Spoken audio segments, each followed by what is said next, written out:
J'ai entendu un bruit et j'avais cru que c'était un pigeon au début. Après, ça refait un autre bruit.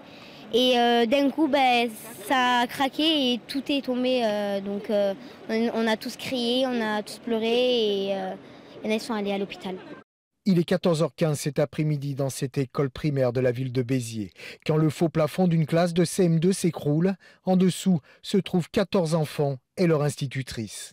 Le problème, c'est qu'il y a eu un contrôle de sécurité, il y a eu un feu vert donné par la commission de sécurité. On ne pouvait rien voir. J'en parlais à l'instant avec l'institutrice, elle me dit il n'y avait même pas de trace d'humidité qui te dirait tiens, il y a de l'eau et tout. Alors vous avez compris, c'est une école comme d'autres écoles dans la ville qui date du début du XXe siècle, où il y avait des faux plafonds déjà, et on a construit il y a 30 ou 40 ans un deuxième niveau de sous-plafond. Vous savez que ces carreaux qu'on voit partout. Fort heureusement, sur place, les pompiers découvrent des enfants choqués, mais que légèrement blessés, qui souffrent de petites plaies et de contusions. Seul l'un d'eux aurait le bras fracturé.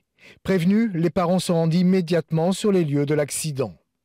On est venu immédiatement, on a attendu pratiquement 1 heure dans la rue avant de pouvoir aller voir. Quel est votre sentiment par rapport à ce qui s'est passé? Je pense que l'école, mon fils de 17 ans y était déjà et il y avait déjà des travaux à faire, donc je pense que l'école devrait être refaite entièrement. J'ai eu peur quand j'ai eu l'appel téléphonique, oui, du directeur. Il m'a rassuré tout de suite, il m'a dit qu'elle allait bien, donc voilà. Je ne savais pas ce qui s'était passé. L'école est toujours inspectée, elle sera fermée jusqu'à lundi pour les besoins de l'enquête.